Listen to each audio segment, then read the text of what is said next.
le capital peut tout bouffer. Le capital peut tout bouffer, puisque entre la domination formelle au XIIIe siècle, qui voit surgir le capitalisme premier, et aujourd'hui, on voit bien que le capitalisme a tout dévoré. Il a dévoré les espaces, il a dévoré les forêts, il a construit les villes, il a dévoré toutes les latitudes et toutes les longitudes, il a dévoré les corps, il a dévoré les émotions, il a dévoré les sexualités. Le capital est devenu le grand vampire, le grand cannibale, il a tout mangé. Le capital a tout mangé. Mais s'il a tout mangé, comment est-ce possible qu'il soit à un moment donné invalidable? Il n'est pas invalidable dans une dynamique statique, la baisse du taux de profit, oh, le capital coince, pouf, le capital tombe. Oh, les hommes disent, tiens, nous voudrions vivre. Non, c'est une interaction dialectique, c'est un rapport social. On parlait tout à l'heure de la baisse du taux de profit, qui est en même temps la baisse générique du taux de l'exploitation et la mesure de la crise ontologique de l'humanité. Quand il y aura au maximum de la crise du capital en domination réelle achevée, le procès total de caducité du capital, il y aura en même temps le surgissement du vrai désir humain. Parce que le capital a tout digéré, sauf le vrai désir humain. Il peut tout avaler.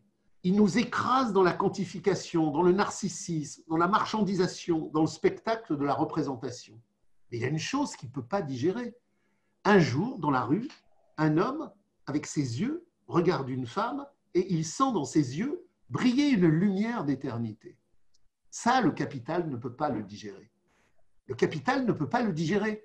Donc l'amour est la mesure révolutionnaire de notre relation aux autres, mais il est en même temps la mesure révolutionnaire de notre capacité, quand il y aura cette crise universelle du capital, de faire surgissement d'émotions d'humanité et de révolution.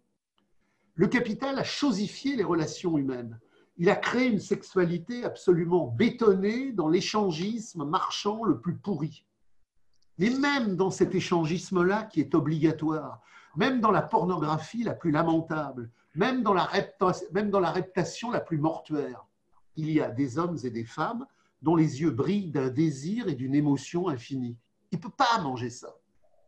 Et la crise du capital, c'est le moment où ça peut enfin se réveiller, parce que tout l'enfermement aliénatoire du fétichisme qui empêchait que ça sorte tombe en caducité. Et là, tout peut rejaillir. Donc la crise finale du capital, qui est le surgissement du communisme, c'est le fait qui est à proprement parler merveilleux, que depuis la révolution néolithique, qui a cassé les communautés, qui a brisé notre désir, qui a encastré notre volupté, la vieille taupe du vrai désir infini depuis le néolithique n'a pas cessé de mode de production en mode de production, de se balader, de résister, de protester, d'apparaître, mais puisqu'elle était écrasée, de se recacher, puis de réapparaître, puis d'être enfin écrasée une nouvelle fois, pour toujours réapparaître. Et au bout, cette vieille taupe souterraine du désir infini de l'homme qui se tient debout, qui veut jouir en vérité et en volupté, ben elle est là.